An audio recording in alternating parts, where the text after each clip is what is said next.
Good morning. Shri Kanya Prathamik Vidyalaya Kalavad. Subject English standard 8 semester first unit number 2। Last lecture में आपणे unit number first Q4 question complete कर्યું। हवे आपणे unit number 2 आज जोईशुं। Unit number 2 નું नेम શું છે? LMBB। એનું ફૂલ ફોર્મ છે લર્ન મોર બી બ્રાઇટર। વધુ જાણો તેજસ્વી બનો। લર્ન મોર વધુ જાણો બી બ્રાઇટર તેજસ્વી બનો। એની એક્ટિવિટી ફર્સ્ટ છે listen reside and enjoy the poem છે। પેલી એક્ટિવિટી કઈ છે? પોએમની છે। તો જોતા જઈએ આપણે। સાવ ઇઝી સ્પેલિંગ છે અને તમને લોકોને આવડી જાય એવા સ્પેલિંગ છે। જોઈએ આપણે। વેનએવર આઈ સી, વેનએવર જ્યારે પણ હું, શું છે? ખાલી એટલું જ જોવાનું, જ્યારે પણ હું। સી નો મીનિંગ આપણે બીજી લાઈનમાં લઈશું। વેનએવર આઈ, જ્યારે પણ હું। સી એ લાસ્ટ બીજી લાઈનમાં લઈશું। અધર્સ ટોલર ધેન મી, કે મારા કરતા લાંબાને જોઉં છું। જો અહીંયા સી નો મીનિંગ શું થાય? જોવું। કે અધર્સ ટોલર, આ એક આખો યુનિટ છે એક ડિગ્રી ઓફ કમ્પેરિઝન, જે તમે 7મા ધોરણમાં કમ્પ્લીટ કર્યું। 8મામાં પણ આવે છે। 7મામાં તમારે 2 ડિગ્રી આવતી હતી, પોઝિટિવ ડિગ્રી અને કમ્પેરેટિવ ડિગ્રી। 8મા ધોરણમાં તમારે 3rd નંબરની ડિગ્રી પણ ભણવામાં આવશે, જે છે સુપરલેટિવ ડિગ્રી, સૌથી શ્રેષ્ઠ દર્શાવતી। તો આ ડિગ્રી કઈ છે? ER વાળી, તો કે કમ્પેરિઝન વાળી। કમ્પેરેટિવ ડિગ્રી આમાં વધારે છે। તો જોઈએ others taller than me. Whenever I see others taller than me, જ્યારે પણ હું મારા કરતા લાંબા લોકોને જોઉં છું। I feel that I am small, મને લાગે છે કે હું નાનો છું।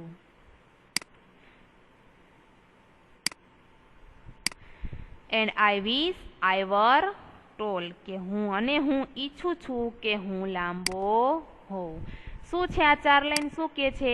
કે જ્યારે પણ હું મારાથી લાંબા લોકોને જોઉં છું, મને લાગે છે કે હું નાનો છું અને હું ઈચ્છું છું કે હું લાંબો હોઉં। સેકન્ડ છે વેનએવર આઈ સી સમવન ઓવરટેક્સ મી, જ્યારે પણ હું કોઈને મારાથી આગળ નીકળતા જોઉં છું। સમવન ઓવરટેક્સ મી, આગળ નીકળતા જોઉં છું।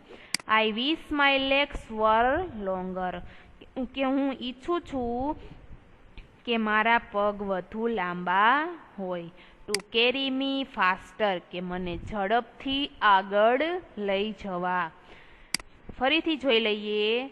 જ્યારે પણ હું સમવન ઓવરટેક્સ મી, મારાથી આગળ નીકળતા લોકોને જોઉં છું।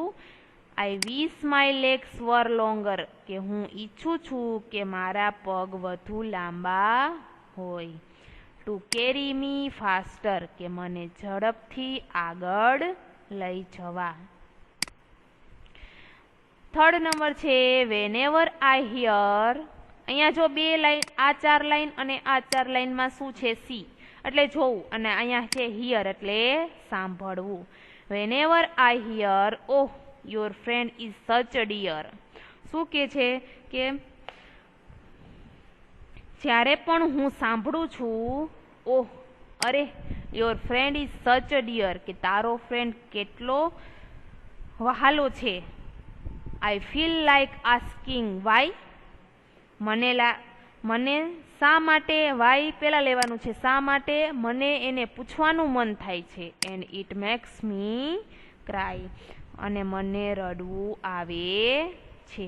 ફરીથી જોઈ લઈએ। વેનએવર આઈ હિયર, જ્યારે પણ હું સાંભળું છું, ઓહ અરે, your friend is such a dear, કે તારો મિત્ર કેટલો વહાલો છે। I feel like asking why, શા માટે, મને પૂછવાનું મન થાય છે। And it makes me cry, અને મને રડવું આવે છે। ધેન કમ્સ માય મધર, પછી મારી મમ્મી આવે છે। હુ સેઝ, તેણી કહે છે ડોન્ટ બોધર, ચિંતા ન કર। બોધરનો મિનિંગ શું થાય? ચિંતા. ડોન્ટ બોધર, ચિંતા ન કર. I love you my dear, હું તને ચાહું છું મારા વહાલા. The words I am happy to hear, આ શબ્દો સાંભળી હું ખુશ થાઉં છું. શું છે last line 4? Then comes my mother, મારા મમ્મી આવે છે, તેણી કહે છે ડોન્ટ બોધર, ચિંતા ન કર, હું તને ચાહું છું મારા વહાલા. આ શબ્દ સાંભળીને હું ખુશ થાઉં છું. પહેલેથી જોઈ લઈએ, ફક્ત હું ગુજરાતી જ ટ્રાન્સલેટ કરું છું. જ્યારે પણ હું મારા કરતાં લાંબા લોકોને જોઉં છું, મને લાગે છે કે હું નાનો છું અને હું ઈચ્છું છું કે હું લાંબો હોઉં.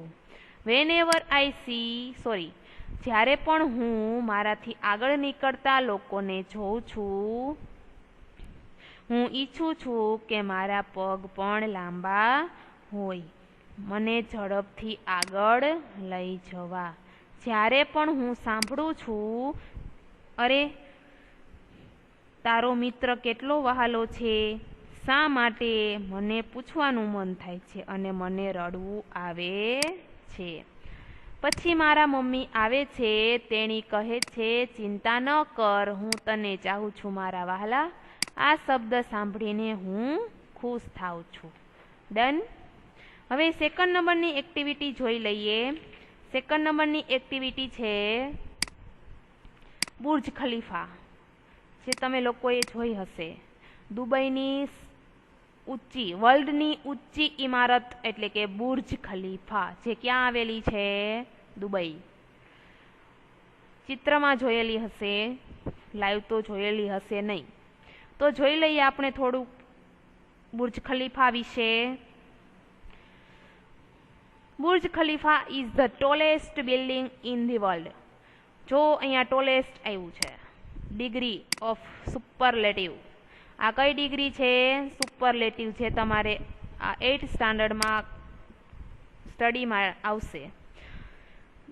સૌથી શ્રેષ્ઠતા દર્શાવતું વર્લ્ડની મોટામાં મોટી બિલ્ડિંગ હોય તો Burj Khalifa. Burj Khalifa is the tallest building in the world. Burj Khalifa વિશ્વની સૌથી ઊંચી ઇમારત છે. It is a skyscraper in Dubai. તે દુબઈની એક ગગનચુંબી ઇમારત છે. It has 163 floors. તેણે 163 માળ છે. Its height is 827.8 meters. તેની ઊંચાઈ 827.8 મીટર છે. It is the tallest man made structure in the world. તે માણસ દ્વારા બનાવેલી વિશ્વની સૌથી ઊંચી ઇમારત છે. મેન મેડ સ્ટ્રક્ચર એટલે કે માણસે બનાવેલી. Its base is 33,03,100 square feet. કે તેનો પાયો 3,33,100 સ્ક્વેર ફીટનો છે. It has the longest water supply line. પાણી પુરવઠાની સૌથી લાંબી લાઇન તેમાં છે. It has the longest lift. તેમાં સૌથી લાંબી લિફ્ટ છે. Its cost of construction was $1.5 billion. તેના બાંધકામની કિંમત 1.5 અબજ $. હતી. It is the most expensive building. તે સૌથી મોંઘી ઇમારત છે. આ બુર્જ ખલીફાનું થોડી જાણકારી આપણે મેળવી. હવે નીચે એના ટ્રુ ફોલ્સ, એ પેસેજના ટ્રુ ફોલ્સ આપેલા છે. એ ટ્રુ ફોલ્સ આપણે અહીંયા જોવાના છે નહીં, હું PDF દ્વારા તમને મોકલી દઈશ. એક્ટિવિટી 3 છે એ ડિગ્રી ઓફ કમ્પેરિઝનની બ્લેન્ક્સ આપેલી છે, જે આપણે ગ્રામરમાં કમ્પ્લીટ કરવાની રહેશે. આમાં કંઈ જોવાની છે નહીં. હવે એક્ટિવિટી 4 છે જે યુનિટ બેઝ એક્ટિવિટી છે. સોંગ ઓફ સોંગ્સ, ગીતોનું ગીત, એવી એક્ટિવિટી છે જેના ઉપરથી આપણે એક્ઝામમાં ક્વેશ્ચન આન્સર પૂછાય છે. આ એ એક્ટિવિટી છે, એ આપણે નેક્સ્ટ લેક્ચરમાં જોઈશું. Thank you.